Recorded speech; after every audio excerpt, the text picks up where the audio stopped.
It didn't begin with music. It didn't begin with light from the sky or angels singing.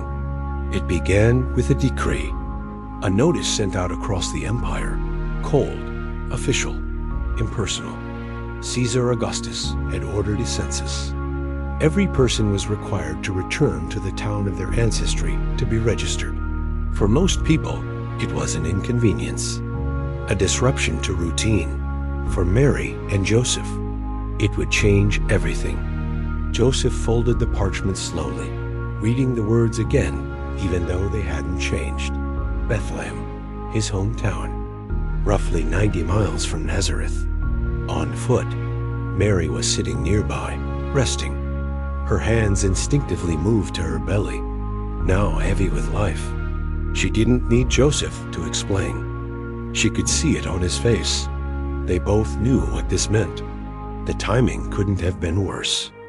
And yet, it couldn't have been more precise. The road to Bethlehem wasn't gentle. Dust clung to their clothes. The sun beat down during the day. The air turned sharp at night. Every step mattered. Joseph walked carefully, always aware of Mary's pace. She never complained, not once. But there were moments, quiet ones, where Joseph's heart tightened. Moments when he wondered how any of this made sense. A census, a pregnancy that had already turned their lives upside down, a promise from God, unfolding in ways that felt anything but glorious. Still, he walked on. Faith doesn't always shout. Sometimes it simply keeps moving. Mary often walked in silence, not because she had nothing to say, but because her heart was full. She remembered the angel's words. She remembered Elizabeth's joy. She remembered the moment everything changed.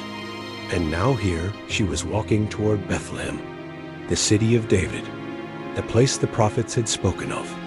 She didn't fully understand how it would all happen. She didn't know where they would stay. She didn't know what the birth would look like. But she knew who this child was, and that was enough. As Bethlehem came into view, the road grew crowded. Families arrived from every direction. Voices filled the air. Animals stirred. Lanterns flickered as evening approached. Joseph's heart sank. There was no quiet welcome, no reserved place, only chaos.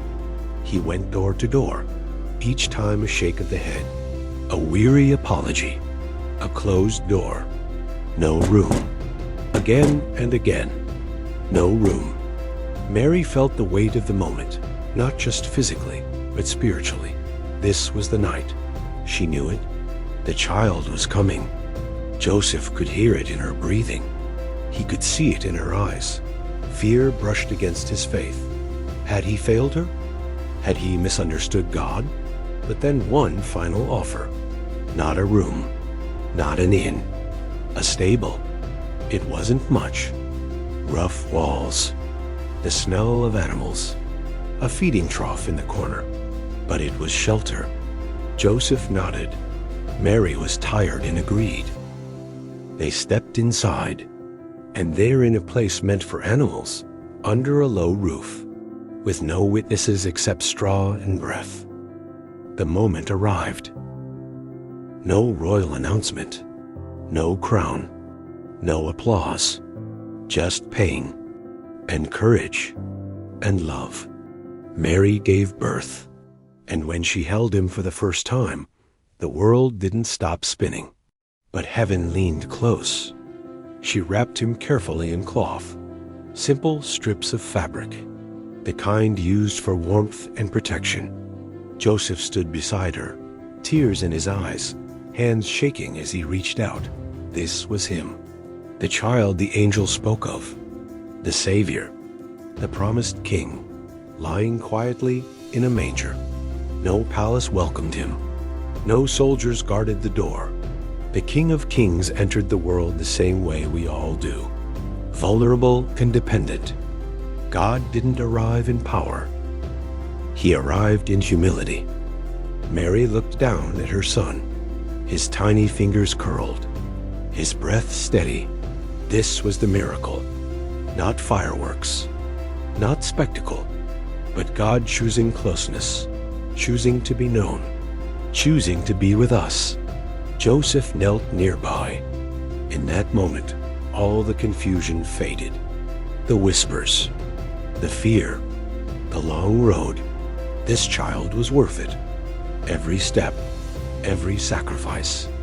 He didn't have answers for what came next, but he had faith, and he had love. Outside, the night moved on as usual. People slept. Animals stirred.